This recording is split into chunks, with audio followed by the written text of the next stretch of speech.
ولا حول ولا قوة إلا بالله العلي العظيم.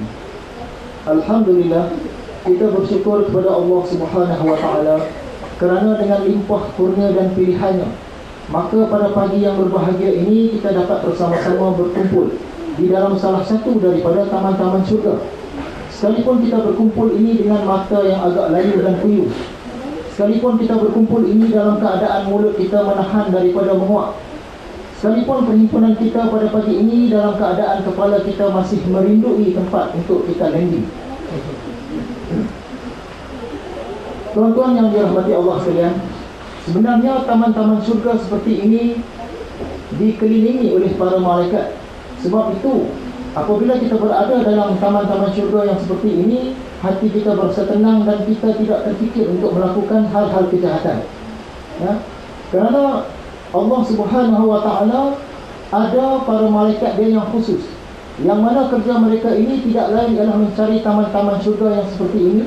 Dan apabila ada, mereka akan datang berkerumun mengelilingi kita dan menebarkan sayapnya menaungi kita. Di samping itu, para malaikat ini juga mereka sentiasa mendoakan agar orang-orang yang berada di dalam majlis taman syurga seperti ini diampunkan dosa sampailah berakhirnya majlis ini. Baiklah, sebagai mukadimahnya saya ingin berbicara tentang mata. Kerana sebentar tadi pun ada disebut, ya, dengan mata yang layu lagi kuyu.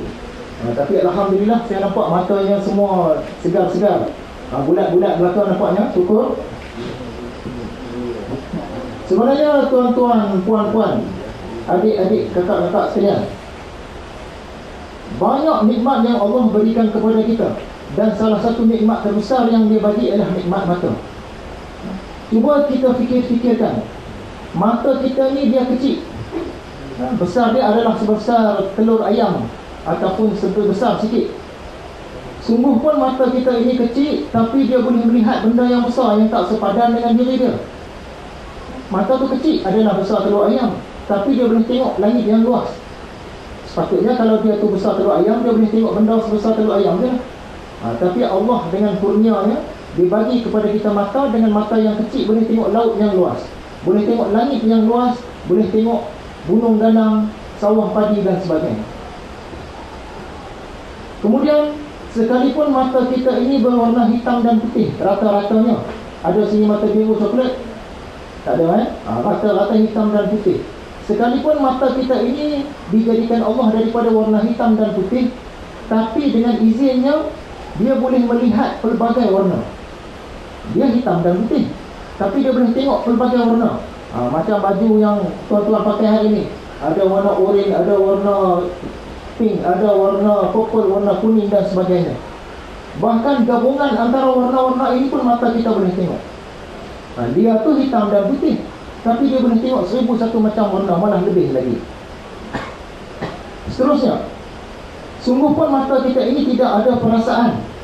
Tapi kalau kita renung-renungkan, mata ini dia mampu mendatangkan perasaan kepada diri kita. Dia tak ada perasaan, tapi melalui mata kita ini dia bawa perasaan masuk ke dalam diri kita. Contohnya, kalau kita tengok sekeping gambar, gambar ni menunjukkan satu kawasan di Iran, kawasan tanah tinggi, kawasan peranginan. Apabila kita berada di atas gunung kawasan peranginan ini, kita akan melihat awan berkepul-kepul dengan tebalnya, dengan putih cantiknya berada di bawah daripada kita. Kita pandang ke bahagian mana pun di sekeliling bukit gunung itu, kita akan nampak lautan macam awan yang seperti lautan. Kita rasa-rasa macam kita nak berjalan dari awan tu. Tengok kanan, nampak awan seluas laut bawah daripada kita. Tengok kiri, nampak awan seluas laut bawah daripada kita. Begitulah kalau tengok depan dan tengok belakang tu. Jadi bila kita tengok gambar yang sangat indah ini, yang membuatkan kita rasa sampai nak berjalan di atas awan, dia datang perasaan kagum. Dari mana perasaan kagum itu datang? Dia masuk melalui apa? Melalui mata kita. Begitu juga melalui mata kita, dia datang membawa perasaan seronok. Sekalipun mata kita dia sendiri tak boleh rasa seronok. Contoh, kamu pergi berhari raya di rumah orang, time nak balik itu tiba-tiba tuan rumah tu buat keluar duit. Kita nampak dari jauh dah, duitnya warna merah-merah. Tu banyak datang. Seronok lah, tak dapat dah ni merah-merah ni. RM10 ni kurang-kurang seorang. Kan? Dari mana datang tu? Dari mata. Ya? Kemudian kita melalui mata juga dia boleh datang perasaan marah. Contohnya kita buka internet, kita tengok sekeping gambar. Di dalam gambar itu dia tunjukkan satu orang perempuan, orang putih pakai seluar pendek duduk di atas Kaabah. Kaabah tu seolah-olah tandas dia. Bila kita tengok gambar yang macam itu, kita rasa macam nak marah. Siapa yang hina Islam? Kan? Dari mana datang? Melalui mata. Mata tu tak ada perasaan, tapi Allah bagikan dia kelebihan, dia boleh bawa perasaan masuk ke dalam diri kita. Begitu juga boleh datang perasaan sedih. Kita tengok pula sekeping gambar, seekor ibu kucing dilanggar dan mati.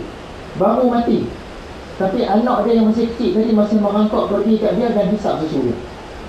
Mak dah mati, tapi saki-baki susu yang masih panas dalam badan mak dia, dia hisap. Kita tengok gambar ni, kita pun rasa sedih. Dari mana dia datang? Melalui mata. Begitu juga dengan perasaan, macam-macam perasaan lagi lah. Salah satunya perasaan risau. Mata dia tak rasa risau, tapi dia boleh bawa masuk perasaan risau ke dalam diri kita. Contoh, biasanya cikgu Ustaz ni kalau datang ke sekolah dengan senyuman, dengan pakaian yang kemas, dengan wajah yang ceria. Tiba-tiba satu pagi dia datang dengan pakaian yang koyak rabak macam Tarzan, dan dengan sabit di sebelah kanan tangan dia, dengan sebuah karung di sebelah kiri dia, dengan bajunya berlumuran darah, dia datang dengan pandangan yang tajam ke sekolah. Kita tengok, apa hal dia rusuk ni? Kan? Dia datang perasaan risau, dia nak tepas kepala orang kan? Dari mana datang perasaan itu? Tidak lain melalui mata. Jadi kalau kita fikir-fikirkan nikmat mata saja pun dah cukup hebat dah. Ya? Selain itu, tuan-tuan, puan-puan sekalian, cik-cik sekalian, mata kita juga bersifat penyayang.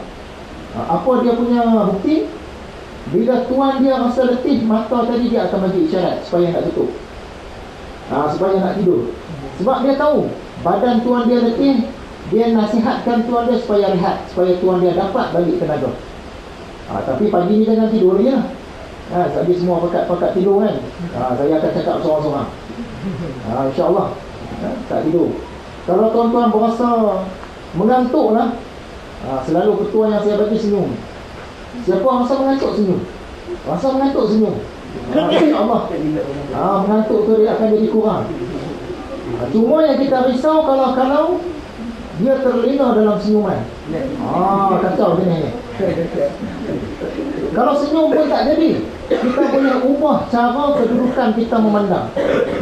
Sekarang kamu memandang saya dengan kepala yang tegak, rasa mengantuk kan? Tengok kat sebelah sini, sengit sikit. Tengok macam tu, rasa mengantuk juga, pusing orang juga. Kita ubah kedudukan kepala kita, insya-Allah tak mengantuk. Di samping itu, kalau ada kawan yang mengantuk kita nampak tu, kita urutlah belakang dah. Urutkan cucuk-cucuk sikit. Baik, seterusnya, hari ini nak fikir tentang nikmat mata saja. Mata kita juga bersifat penyelamat yang utama. Biasanya mata kita penyelamat yang utama. Apa buktinya? Mata kita ni dia mampu melihat benda-benda yang jauh. Kalau kita tengah naik sampan, di hujung langit sana kita nampak kilat, nampak awan hitam, tahu dah ribut nak sampai. Mata kita yang kesan dulu. Kita punya deria hidung tak boleh kesan bau dia. Kita punya deria telinga tak boleh kesan dia punya bunyi sebab jauh. Kita punya deria tangan, deria rasa tak boleh capai jauh. Kita punya deria lidah pun tak boleh capai jauh. Deria mana yang mula-mula sampai? Deria mata. Dia nak selamatkan tuan dia, nampak ribut di hujung langit sana, dia bagi tahu dah, ini bahaya. Cepat-cepat kena naik ke atas pulau. Contoh. Jadi kalau kita berenung-renungkan, fikir-fikirkan, alangkah banyaknya nikmat mata, banyaknya nikmat-nikmat yang Allah kurniakan melalui mata sahaja.